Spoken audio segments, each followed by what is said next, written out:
Ngayon, sa pagluluto natin, dapat bang isama natin ang tangkay o hindi natin isasama? Kasi marami nagsasabi na ang tangkay daw ay makate. Pero ipapakita ko sa inyo kung paano magluto na kasama ang tangkay.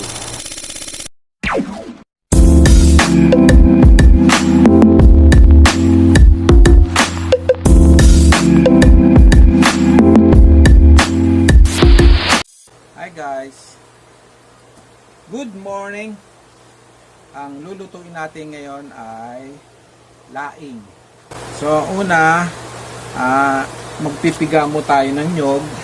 Pigayin muna natin to para palalabasin natin yung mga gata. Yan. So itong nyog na to, ito'y 2 pirasong nyog. Tama-tama lang sa ganito karaming laing.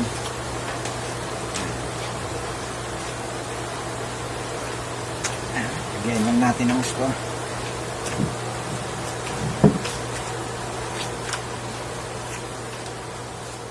So ito na yung ating gata ng nyog. So naghiwalay tayo ng konti para sa kakanggata natin ilalagay sa bandang huli pagluluto natin. Mag-iiwa tayo ngayon ng sibuyas. Simulan natin ito.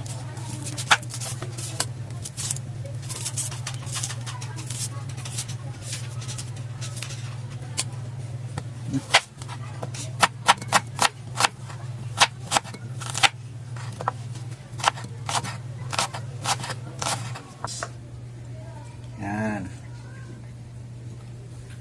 Siling labuyo.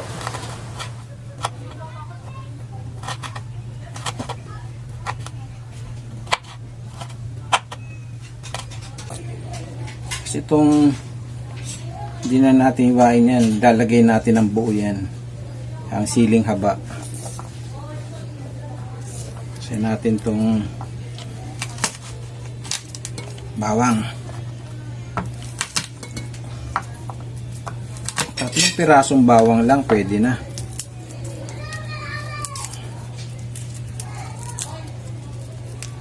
Ito nga marami na yung 3 piraso eh. Mga 2 lang pwede na eh.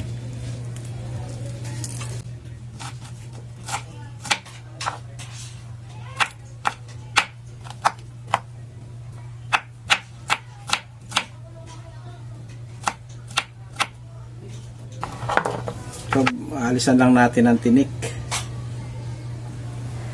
Kaya tinapa ang hinahalo natin kasi mas masustansya kaysa ilalagay natin yung baboy. Kasi yung niyog nagmamantika na siya, so kung baboy pa ilalagay natin,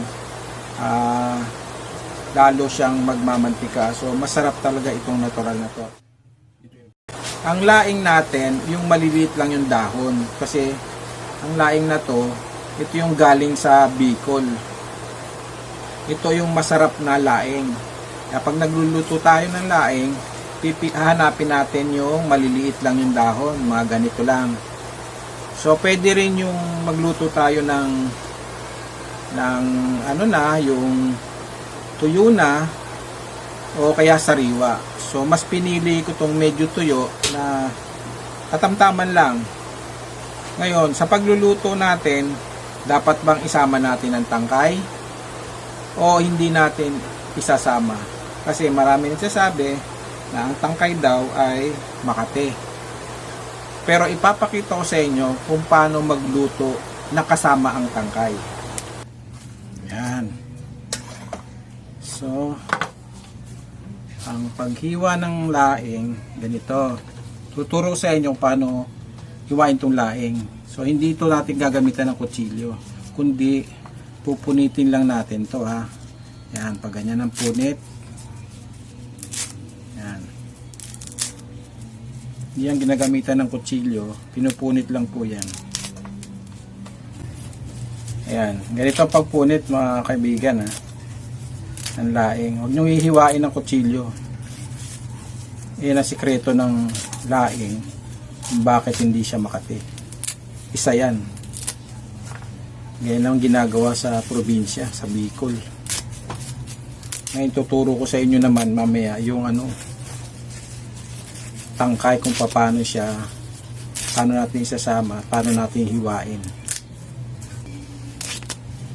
Katamtaman lang yung ano nito yung pagkatuyo.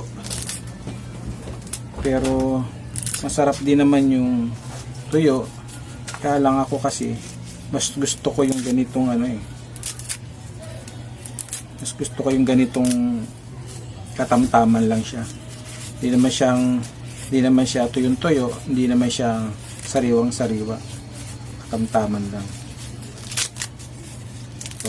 So ituturo ko sa inyo kung paano ang gagawin dito sa tangkay. Una, dapat natin itong, so tingnan nyo yan. So dapat natin ito, babalatan natin to. Yan. Kailangan alisin natin yung pinakabalat kasi yan yung dahilan minsan kung bakit makati ang laing pag sinama ito. Usually itong laing mismo hindi siya makati, hindi yan makati.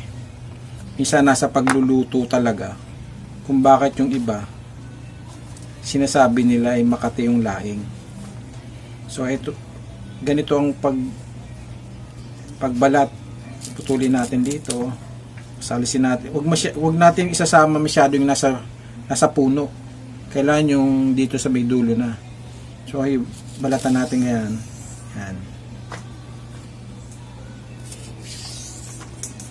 Yan. Inaalis yan. Yung balat na yan. Yan. So ilagay muna natin dito. Putulin natin.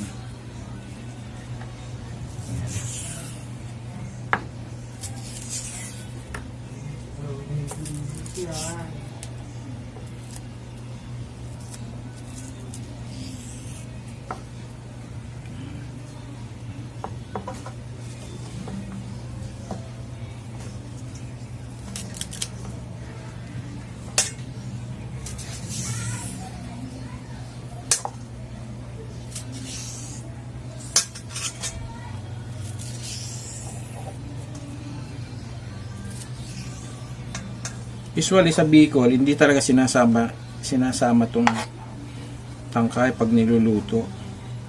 Puro dahon lang. So itong luto na to, gusto ko lang ipakita sa inyo kung yung iba, paano isama ang tangkay sa pagluluto. Lagyan natin yung gata.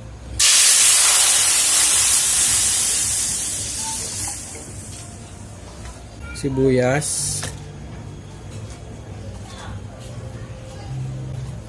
then yung bawang,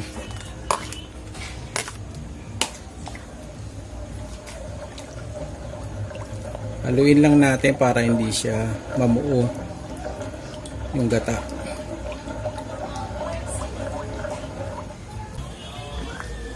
Tayo natin kumulo. Lagyan natin ng konting tinapa para maglasa na siya.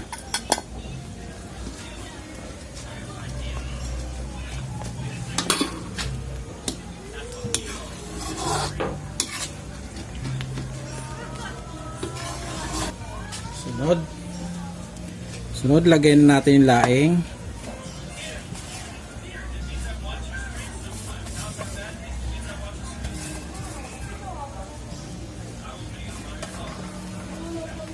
Sabay na natin yung tangkay.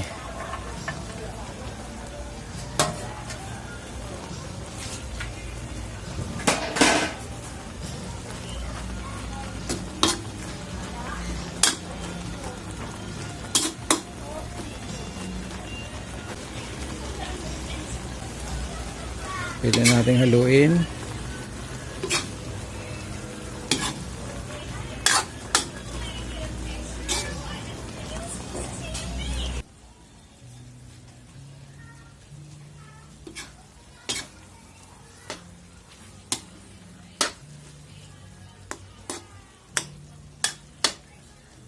Yan natin yung kakanggata.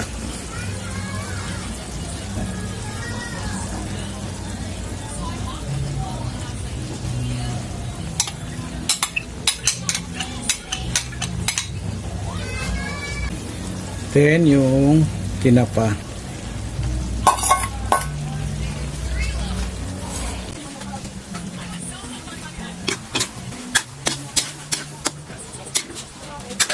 Patutuyuin lang natin to para magmantika. Yan guys, kikita nyo na. Harap niyan guys. Tapos lagyan natin ng asin.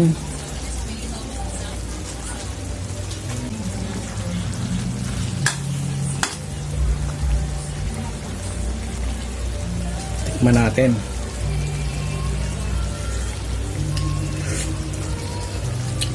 Sarap.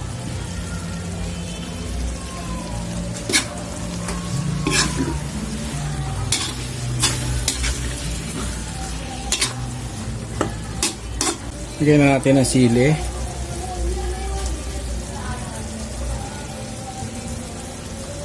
Yan.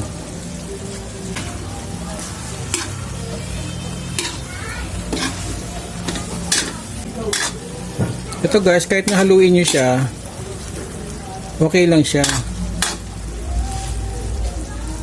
Makati lang ang laing. Yun nga, tulad dun sinabi ko kanina. At saka paghilaw.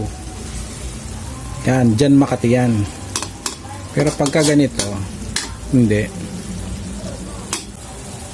Yan guys, malapit na maluto. Yan, pinatutuyo na lang natin.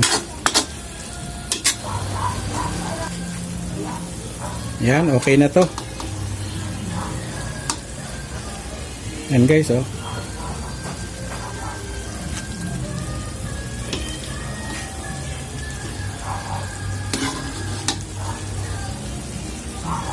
Yan, tamang-tama, oh. Tuyo na siya. Yan guys, okay na. Luto na. Hanguin na natin.